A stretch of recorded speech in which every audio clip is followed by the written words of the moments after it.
Breaking news చూస్తున్నాం. ఒకవైపు మేడిగడ్డ దగ్గర సీఎం రేవంత్ రెడ్డి కాంగ్రెస్ సభ్యులు పరిశీలిస్తుంటే మరోవైపు నల్గొండలో బీఆర్ఎస్ బహిరంగ సభ జరగబోతోంది. సో దానికి సంబంధించి బీఆర్ఎస్ నేతలందరూ బస్సులో వెళ్తుంటే అక్కడ మనం జరిగిన ఉద్రిక్త పరిస్థితిని మనం లైవ్లో చూస్తున్నాం.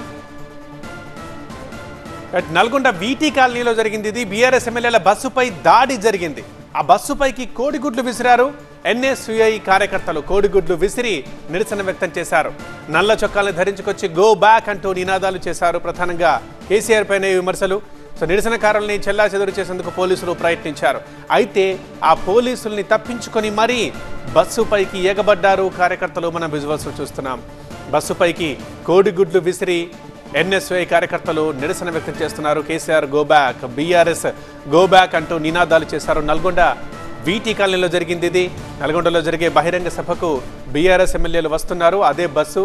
సో బస్సు మీద కోడిగుడ్లతో దాడి చేశారు. మనం అద్దం మీద క్లియర్గా చూడొచ్చు. ఒక్కసారిగా రోడ్డు మీదకి దూసుకొచ్చిన ఎన్ఎస్ఐ కార్యకర్తలు కోడిగుడ్లు విసిరి నిరసన వ్యక్తం చేశారు. నినాదాలు చేశారు. Go back KCR, go back BRS అంటూ. అయితే ఇక నిరసనకారుల్ని చెదరగొట్టేందుకు పోలీసులు ప్రయత్నించారు. అయితే పోలీసుల్ని తప్పించుకొని మరీ బస్సుపైకి ఎగబడ్డారు కార్యకర్తలు. ఆ విజువల్సే మనం చూస్తున్నాం టీవీ9 స్క్రీన్ మీద ఎక్స్క్లూజివ్గా. మరోవైపు మరికొద్దిసేపట్లో మేడిగడ్డ బ్యారేజీని సందర్శించిన తర్వాత పవర్ పాయింట్ ప్రజెంటేషన్ ఇవ్వబోతున్నారు కాంగ్రెస్ నేతలు. సాయంత్రం 6 గంటల తర్వాత సీఎం మంత్రుల ప్రెస్ మీట్ కూడా ఉండబోతోంది. సో ఒక ఉత్కంఠభరిత వాతావరణాన్ని తెలంగాణలో మనం ఇవాళ చూస్తున్నాం. ఇక్కడ మేడిగడ్డ, అటేమో నల్గొండ.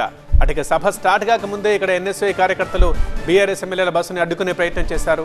కోడిగుడ్లు విసిరి ఆ బస్సుని ఆపారు. నిరసన వ్యక్తం చేస్తున్నారు. Go back KCR, go back BRS అంటూ నినాదాలు చేస్తున్నారు. కానీ వెంటనే పోలీసులు అక్కడున్న ఎన్ఎస్యుఐ కార్యకర్తల్ని చెదరగొట్టే ప్రయత్నం చేశారు. అయినా సరే పోలీసులను తప్పించుకుంటూ మరి బస్సుపైకి ఎగబడ్డారు కార్యకర్తలు.